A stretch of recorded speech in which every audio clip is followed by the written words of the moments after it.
dídùn dídùn nìrántí olódodo. Ó ti pé 20 ọdún lónìí tí bàbá wa Chief Simeon Adesina jáde láyé. Àwọn ọmọ ẹbí ará ojúlùmọ̀ à ń ṣèdárò rẹ̀. Bàbá máa sùn títí dọjọ́ àjíǹde. Ó dìgbà. Ojú ayé rẹ̀ dá Chief Simeon Adesina.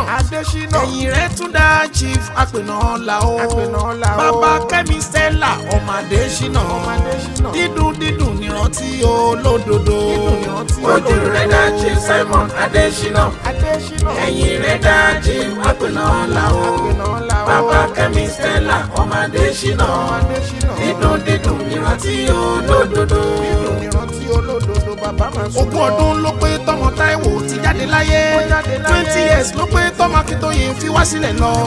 Ẹbí ará ojúlùmọ̀ wọ́n ń ṣe dárò. Bàbá máa sùn láyà olùgbàlà lọ. Ojú rẹ̀ dá Chief Simeon Adesina. Ẹ̀yìn rẹ̀ dá Chief Apena o.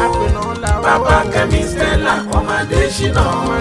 Dídùn dídùn nìrántí olódodo. Àwa ń ṣe dárò. Ó ti pógún ọdún o, 20 ọdún ló pé. Ó ti pógún ọdún, 20 ọdún ló pé tí bàbá Stella Olúwakẹ́mi tó jáde láyé. Ó ti pógún ọdún o, 20 ọdún ló pé tí bàbá Stella Olúwakẹ́mi tó jáde láyé. Adé ẹ̀kọ́ ló kú o, Ọlọ́run ò kú o. Simon ló lọ, Ọlọ́run ò lọ, Ọlọ́run á tún bọ̀ délẹ̀ fẹ́nìyàn rẹ̀. Ó ti pógún ọdún o, 20 ọdún ló pé tí bàbá Stella Olúwakẹ́mi tó jáde láyé. Ọjọ́ abákùn ládẹ̀rẹ̀ ènìyàn sùn láàyè. Àwáyé kó sí gbogbo wa la dágbádá kú, gbogbo wa la kákó rẹ̀. Àmọ́ kọ́lọ́ ń jẹ́ kọ́dún jìnnà síra. Ó ń làdúrà kó wá wa. Ikú pàlà eré òkúta o. Òjò pàlà àmúmọ́ ìgboro. Bí eré. Bàbá wa Chief Simeon Adéẹ̀kọ́ ọmọ Adesina ó ti pógún ọdún o. Ó ti pógún ọdún tọmọ Abigail ti jáde láyé o. Tọmọ Táíwò ti jáde láyé. Tọmọ Emmanuel mi Akíntóyè ti dágbére wáyé kó dìgbò ṣe. Àwa ń ṣèdárò rẹ̀. Gbogbo àwọn ọmọ wọn ń ṣèdárò rẹ̀. Bàbá Samuel Adétúnjí. Bàbá Mọ̀rọ̀nkọ́lá Tèmítọ́pẹ́. Bàbá Déọlá Bọ́sẹ̀dé mi. Bàbá Détọ́lá Olúbùnmi. Bàbá Stella Olúwakẹ́mi mọ̀ kílẹ̀ o. Bàbá Olúwaṣeun. Bàbá Bọ́lájí Adédọ̀yìn ó di gbére. Bàbá Adédọ̀tun náà sùn lọ. Bàbá Adémọ́lá Ọlásùnkànmí. Bàbá Ọláìtàn mi. Bàbá Adéyẹmí o. Bàbá Ọláyíbọ̀ owó bàbá Bíọ́dún. Apẹ̀nọ́lá ọmọ Olúlá Kọ́dà. Ọmọ Akẹ̀sánbalẹ̀ ọjà o. Ọmọ bíi agbérẹ́yẹ tá òrókò. Ọmọ arókò tán ẹyẹ ti fò lọ.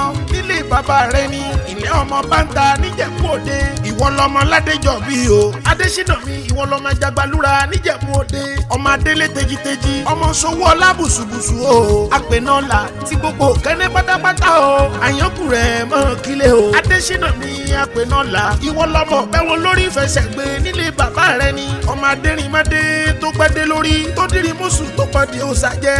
Ìjẹ̀bú tó rírun mú ogun ló bá bàjábọ̀ rí o. Apẹ̀nọ́lá mi ìwọ lọmọ aládìyẹ ògògòmàgà. Tó bá wọn yẹ́yin méjì nígbèje tó gbé lórí ara wọn. Èyí tó bá wọn yẹ́yin méjì ní bẹ̀kùbẹ̀kù. Ìjẹ̀bú ní tí mo bá rọ̀bù máa tọ̀bùndé. Bí mo bá tajà lówó lọ́wọ́ o. Èmi ọmọkọ̀ mi lọ́jọba nírẹ̀mọ́. Àbíjú Ìjẹ̀bú tí fọkọ rẹ̀ jágbe náà. Egungun báwọn dépò Jẹ̀bú rí. Bàbá kí wọ́n dé ló mẹ́gùn wọ́gbọ́n rẹ̀ mọ́.